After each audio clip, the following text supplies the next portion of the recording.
유명 대기업 회장 아들이 술집에서 시비가 붙어서 얻어맞았다는 소식을 아버지가 듣고는 깡패들을 데리고 가서 자기 아들 때린 놈을 찾아서 원수를 대신 갚아줬습니다. 아버지 마음을 충분히 이해는 하지만 아주 어리석은 짓을 했습니다. 그 일로 몇 달이지만 그분이 감옥을 살다 나왔습니다. 재벌 회장이나 되는 사람이 왜 그런 짓을 했을까? 그런 생각도 들지만, 그러나 잘 생각해 보면 어쩌면 아버지로서는 당연한 일을 한 것입니다. 재벌 회장이기 이전에 그도 한 아버지였습니다. 이것이 아버지의 마음입니다. 부모와 자녀의 정상적인 관계는 원래 계산하고 따지는 관계가 아닙니다. 그걸 계산하려 들 때 그건 아주 비정상적인 관계가 되는 것입니다.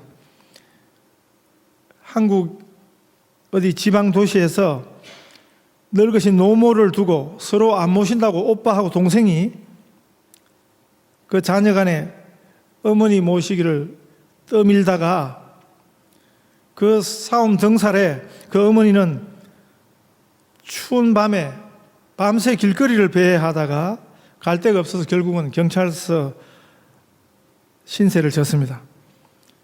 그 소식을 들은 사람들이 분노했습니다. 그런 불효 자식을 그냥 둬서는 안 된다고. 그런데 정작 그 어머니는 그런 자식들을 위해서 변명하고 우리 자식들 탓이 아니라고, 절대 자기 자녀들을 탓하지 말라고 그렇게 부탁을 하고 있습니다. 한 아들이 늙으신 노모를 제주도 관광시켜 드린다 하고 제주도 모시고 갔습니다. 다음날 아침에 그날 전날 어머니와 하룻밤을 잘 잤는데 아침에 일어나 보니까 아들이 보이지 않습니다. 그 할머니만 혼자 남았습니다. 경찰이 모시고 가서 보니까 그 할머니 호주머니에 돈 100만 원하고 어머니 미안합니다 하는 편지가 나왔습니다. 그 호로스러운 아들이 그 늙으신 어머니를 제주도에 내어버리고 간 것입니다. 그런데 이 어머니는 경찰이 아무리 그 아들 이름을 대라고 해도 절대로 입을 열지 않습니다. 혹시라도 그 호로스러운 자식이라도 자기 아들에게 해가 될까 싶어가지고요. 이런 부모의 마음, 아버지의 마음, 어머니의 마음은 세상 방법 가지고 수학적으로는 계산이 안 오는 것입니다. 계산이 안 된다 그래가지고, 이해가 안 된다 그래가지고 그 사랑이 존재하지 않는 것이 아닙니다. 계산이 안 된다 그래서, 이해가 잘 안 된다 그래서 그것은 없는 사랑이다 그렇게 말하는 것이 어리석은 것입니다. 그 어떤 것보다 확실한 것입니다. 그 사랑은 가장 진실한 사랑이며 실제 사랑입니다. 성경이 보여주시는 우리 아버지 하나님의 사랑도 그렇습니다. 우리 생각과 머리로 이해되지 않는다는 것이 우리 부모님의 사랑과 같은 것입니다. 누가복음 15장에 보면 집 나갔다가 다시 돌아오는 둘째 아들을 기다렸다가 다시 아들로 맞아주시는 그 아버지 이야기 속에서도 우리 하나님 아버지의 모습이 들어 있습니다. 우리 하나님 아버지가 어떤 분인가 그 이야기 속에 나타나 있습니다. 그 이야기 속에 보면 큰아들은요, 다시 돌아온 자기 동생을 아주 못마땅히 하고, 또 그 큰아들이 더 못마땅히 한 것은 뭐냐면 그런 동생을 맞이해주는 그 아버지를 사실은 더 못마땅히 한 것입니다. 왜냐하면 세상 가치하고 계산 잣대를 가지고 손익을 따라서 계산을 하니까 그런 것입니다. 세상은 원래 그렇습니다. 그것이 세상의 본질이라서 그렇습니다. 세상은 손해나는 짓을 안 해요. 그렇게 아버지에게 불효하고 집 나가서 아버지 재산을 다 날려먹은 그런 놈을 왜 다시 아들로 맞느냐 하는 것이 그게 큰아들의 불만이었고, 그게 큰아들의 생각이었고, 사실은 그 큰아들이 오늘도 우리 하나님 아버지의 마음을 제대로 알지 못하고 그렇게 우리가 생각하는 많은 사람들의 생각하고 같은 것입니다. 하나님 우리에게 주시는 이 구원의 은혜는 참 신기한 것입니다.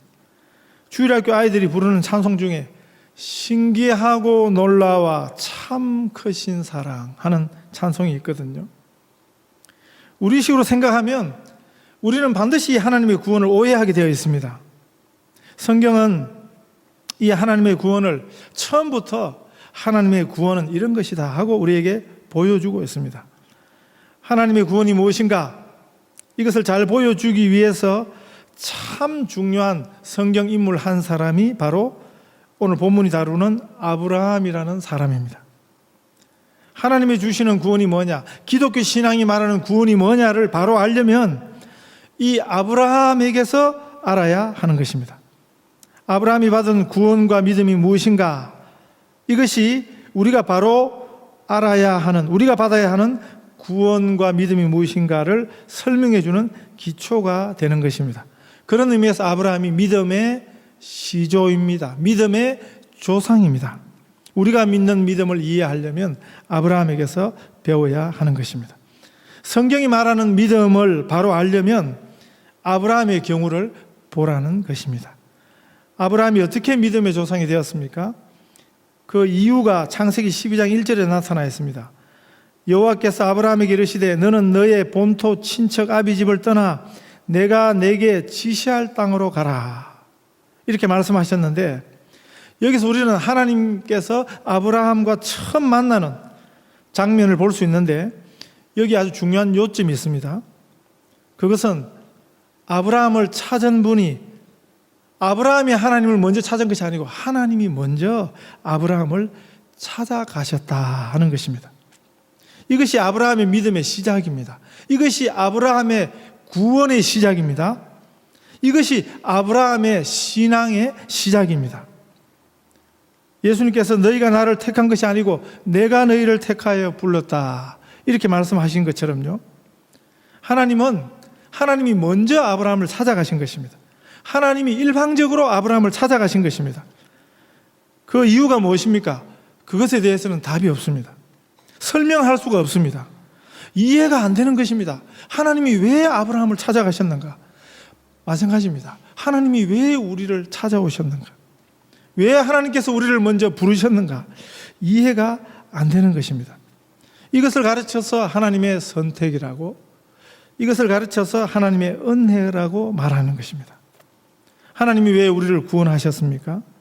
무엇 때문에 우리를 찾으시고 만나주시고 우리를 구원해 주셨습니까? 우리는 모르는 것입니다. 우리는 알 수 없는 것입니다. 단지 우리가 아는 것은 하나님의 은혜입니다. 우리가 왜 예수 믿게 되었습니까? 우리 하나님의 은혜입니다. 우리가 왜 하나님의 선택을 받게 되었습니까? 하나님의 은혜입니다. 우리가 잘났거나 우리에게 하나님의 구원받을 만한 자격이 있어서 그런 것이 아닙니다. 우리에게 있는 이유를 가지고 우리가 구원받은 이유를 설명할 수 없습니다. 아브라함을 하나님이 먼저 찾아가셨습니다. 이것이 아브라함의 믿음의 시작이고 구원의 시작입니다. 그 시작이 전적으로 하나님 편에 있는 것입니다. 인간 조건이 아닙니다. 그런데 사람들은 인간 조건을 가지고 이야기하는 것입니다. 사람들은 인간 조건을 덜먹이는 것입니다. 아브라함의 자손이라는 것을 내세우고요, 유대인이라는 사실의 자부심을 가지고요, 유대인들이 늘 자랑하던 것이 지금도 그렇습니다. 아브라함의 자손이라는 자랑입니다. 심지어는 유대인들과 이슬람 교도들 간에도 서로가 다 아브라함의 자손이다, 우리도 아브라함의 자손이다, 이거를 자랑하는 것입니다. 이런 자랑만 붙드는 것, 이름만 붙드는 것은 아무 의미가 없습니다. 그건 정말 쓸데없는 논쟁이고 의미 없는 자랑인 것입니다. 바울이 지금 이것을 말하고 있습니다. 아브라함의 자손이라고 떠들고 자랑하면 뭐 하냐는 거죠.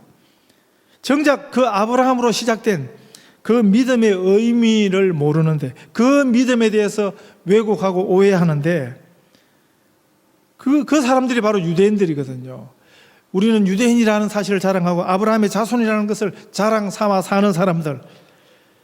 제가 한국에서 한 번은 여집사님 가정에 신방을 가서 교회 나오지 않던 그 남편을 만나는데요, 젊은 사람인데 술주정뱅이고 전혀 삶의 의지가 없는 그런 사람이었습니다. 근데 예배에 참석을 하더라고요. 가만히 있더라고요. 술 냄새를 풍풍 풍겨, 대낮인데도 술 냄새가 그냥 풍풍 나는데 술에 취해가지고, 그런데 이상하게 그 예배에 있더라고요. 예배 끝나고 나서 이야기를 나누는데 그 사람 하는 말이, 목사님, 제가 이래봐도 저희 할아버지가요, 저희 고향교회, 목사님도 안 계시던 그 고향교회 영수셨다. 영수라는 말이 뭐냐면 옛날 한국교회에 장로 같은, 교육자 같은 그 노릇을 하던 분이에요. 예배 인도도 하고요, 교회를 지키던 그분이 그 영수인데, 자기 할아버지가 그런 신앙이 있던 그런 분이었다는 거죠. 제가 그 소리를 듣고 소리를 꽉 질렀습니다. 어디 가서 절대 그런 소리 하고 다니지 말라. 당신이 대낮에 지금 이래 술에 떡이 돼가지고 지금 해롱거리면서 이래 살면서 내 할아버지가 옛날에 영수였다고, 그럼 그 할아버지 욕먹이는 게 아니냐? 아무한테도 그런 얘기 하지 마라. 제가 소리를 질렀습니다. 그리고 제가 기도를 하면서 그 할아버지의 그 귀한 신앙의 전통을 빛내는 손주가 되게 해달라 기도하니까 그분이 막 울더라고요. 유대인들의 이 자신들은 아브라함의 후손이라는 자랑, 자신들의 조상이 아브라함이라는 자랑이 이렇게 엉뚱했습니다. 오늘 본문 3절 말씀에 보시면 아브라함이 하나님을 믿음에 그것이 그에게 의로 여겨진 바 되었느니라, 이렇게 말씀합니다.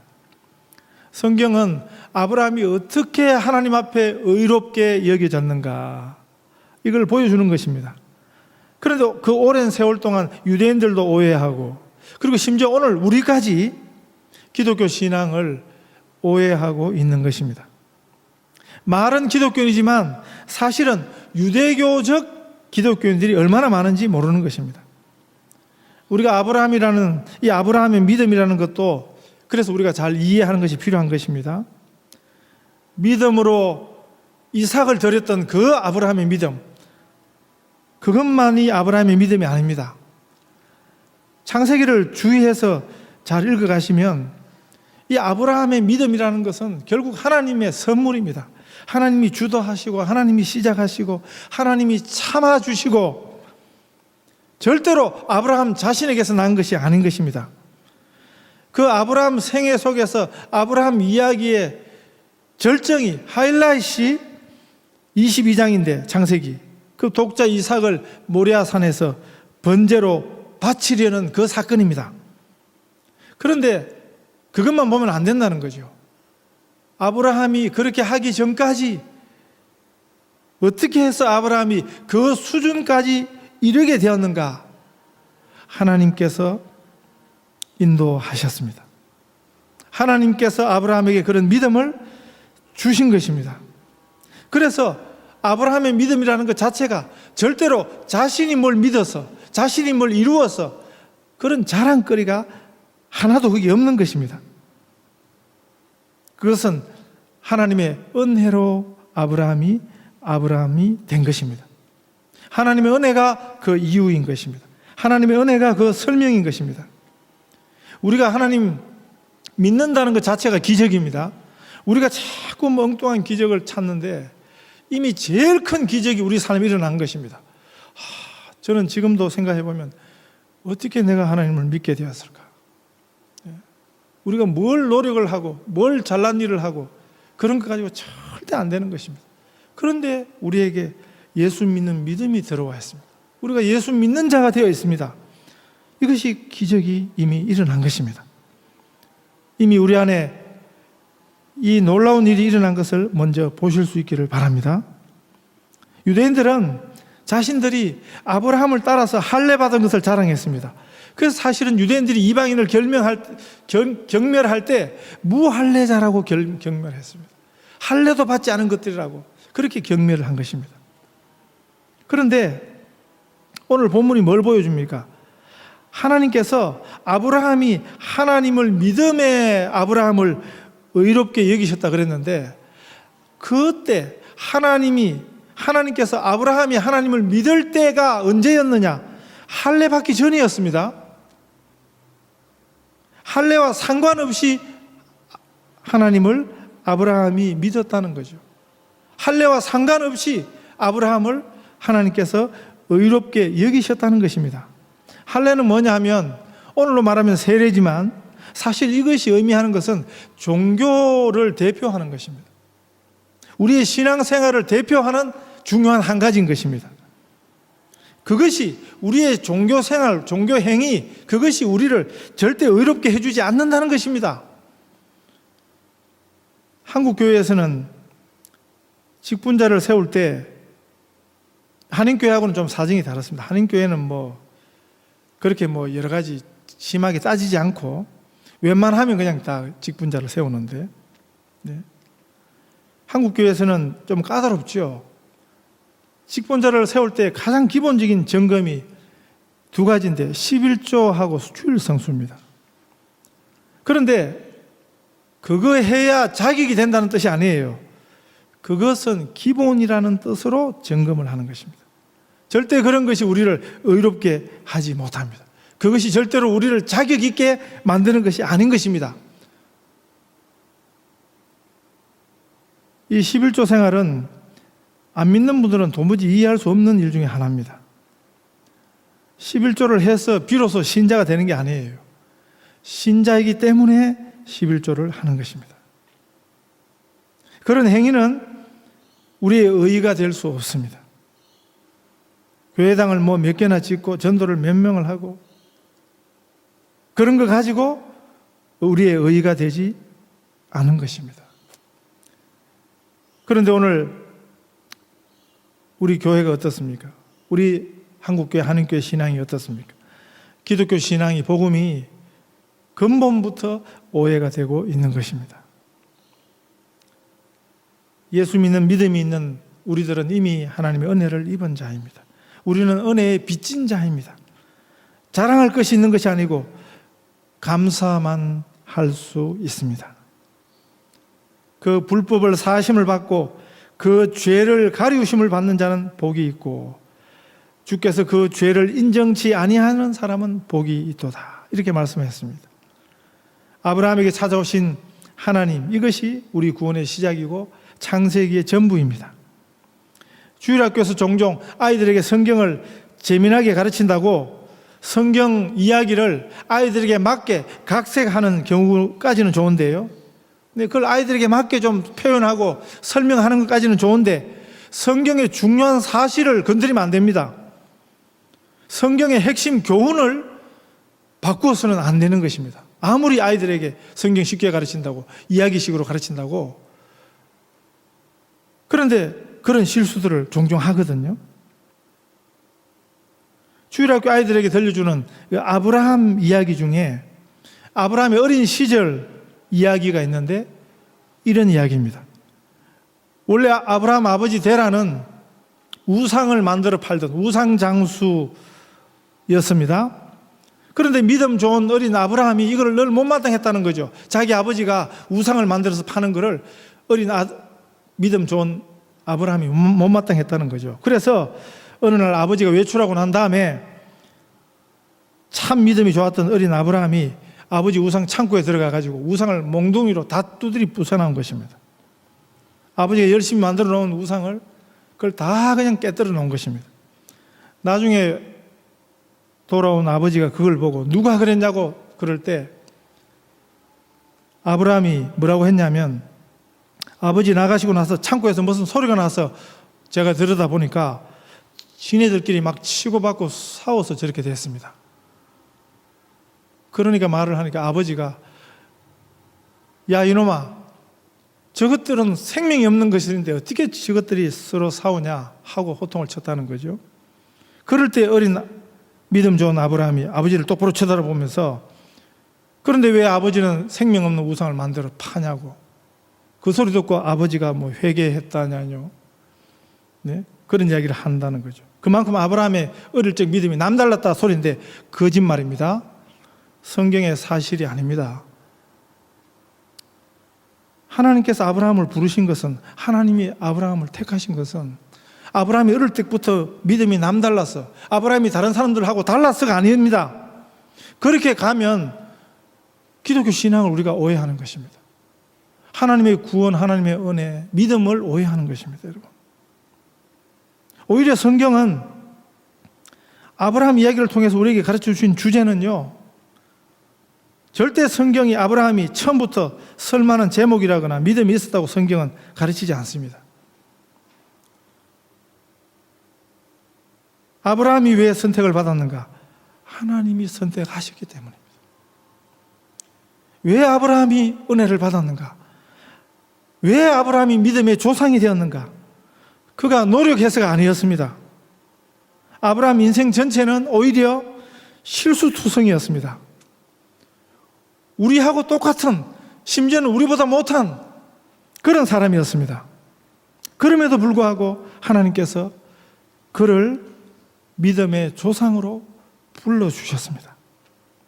아브라함의 믿음은 하나님이 시작하시고 하나님이 주도하시고 그리고 하나님이 그에게 주신 것입니다. 아브라함으로는 자랑할 이유도 조건도 하나도 없는 전적인 하나님의 은혜가 그 유일한 이유인 것입니다. 그런데 보십시오. 아브라함의 후손이라는 유대인들의 자랑을 보십시오. 유대교적 신앙을 가진 오늘 우리들의 자랑거리를 보십시오. 우리가 내세우고 있는 것이 무엇입니까?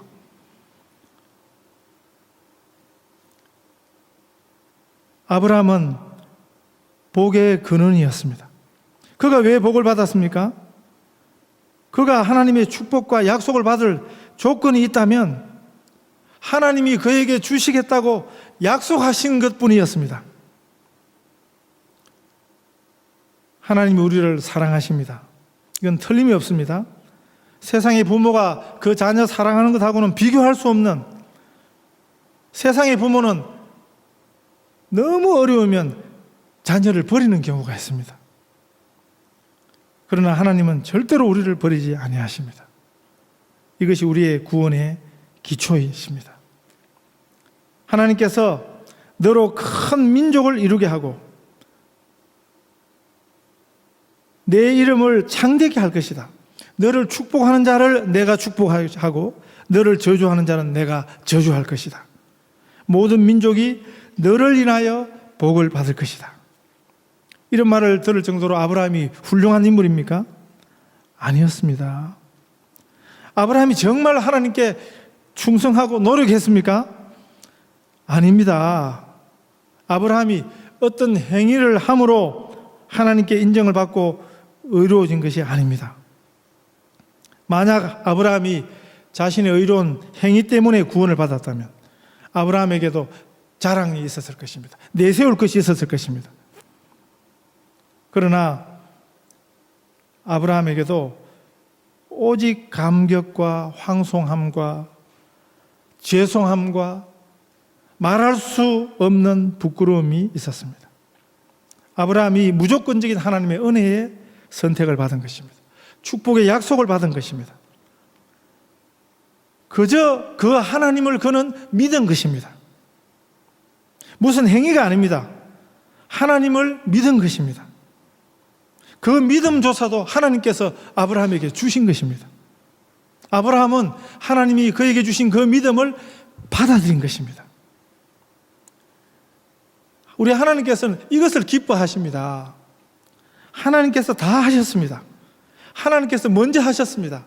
하나님께서 참아주셨습니다. 그리고 하나님께서 우리에게 믿음을 주셨는데 그 믿음을 받아들이는 것 자체를 하나님이 기뻐하십니다.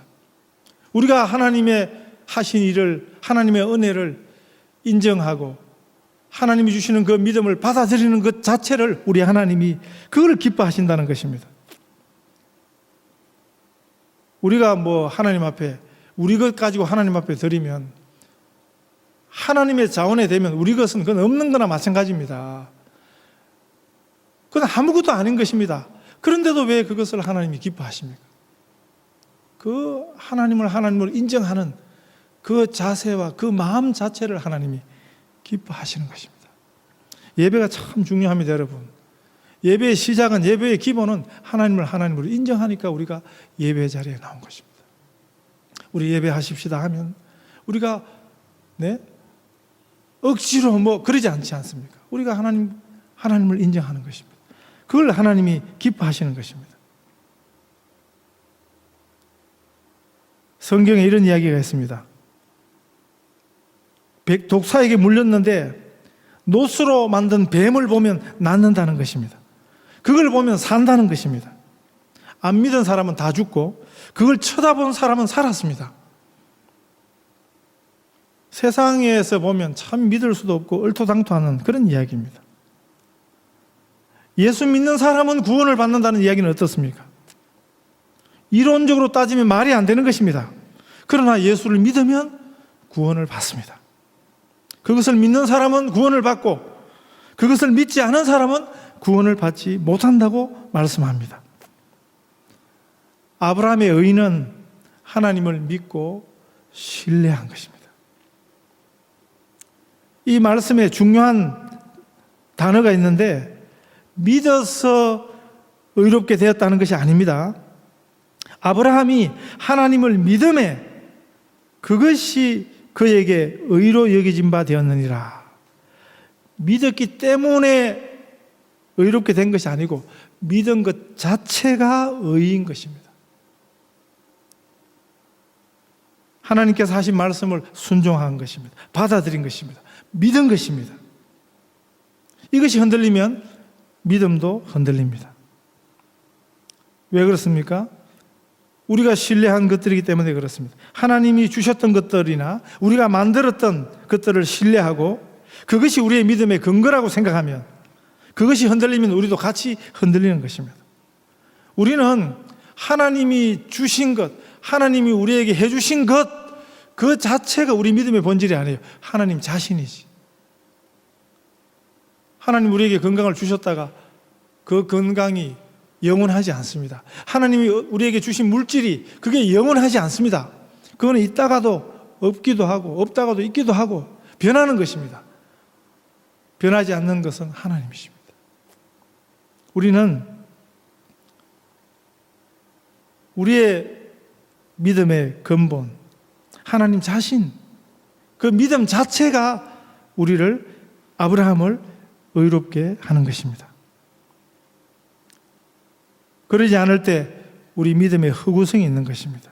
여기 구원의 허구성이 있는 것입니다. 오늘 우리가 믿는 것은 교회의 건물인지도 모르겠습니다. 눈에 보이는 사람인 줄도 모르겠습니다. 우리가 믿는 것은 돈일지도 모르는 것입니다. 잘못된 구원관과 그릇된 생각을 갖는 이유는 우리가 정말 하나님을 신뢰하는가 하는 문제에 있습니다.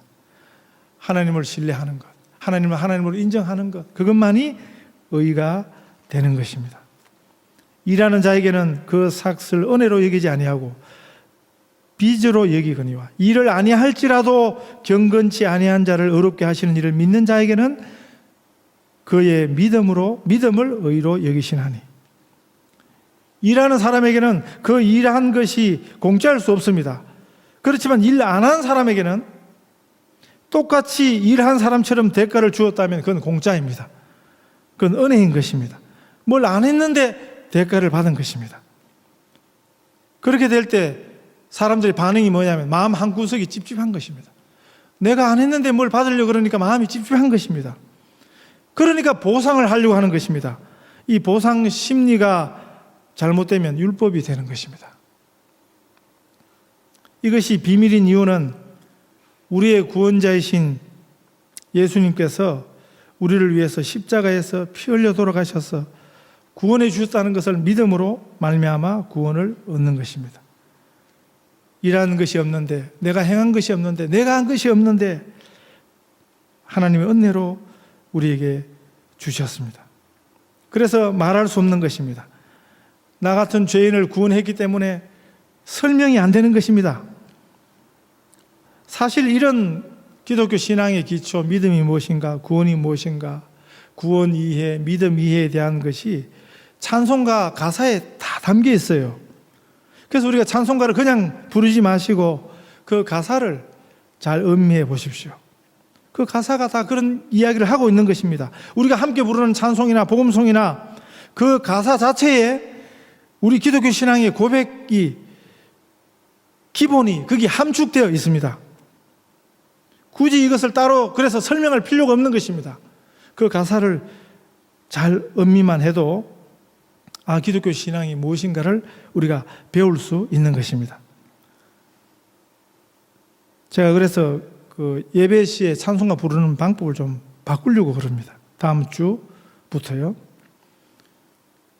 마지막 절 부르기 전에 한 템포 쉬어 가려고 해요. 그럽니다. 그 사이 피아노 반주가 연주될 때 우리가 잠시 찬송 부르는 거 멈추고 연주를 들으면서 그 찬송가 가사를 묵상하는, 그리고 나서 이제 또 마지막 절을 함께 찬송하는, 이렇게 좀 해보려고 하는 것입니다. 일한 것이 없이 하나님께 의로 여기심을 받은 사람의 행복에 대해서 다윗이 말하고 있습니다. 그 불법을 사하심을 받고 그 죄를 가리우심을 받은 자는 복이 있다고, 주께서 그 죄를 인정치 아니하실 사람은 복이 있다고 이렇게 말씀합니다. 우리 주께서 우리 죄를 인정 아니하는, 이것이 우리의 행복입니다. 하나님은 우리에게 우리의 죄를 다 덮어 주셨습니다. 우리에게 새 옷을 입혀 주셨습니다. 우리 죄를 덮으시기 위해서 예수님을 십자가에 달려 돌아가시게 했습니다. 진정한 행복은 죄가 용서받고 가리움을 받은 것입니다. 우리는 이미 행복한 사람들입니다. 믿음의 기적이 우리에게 왔습니다. 이 기적을, 이 행복을 생생히 누리시는 우리 성도들 다 되시기를 축복합니다.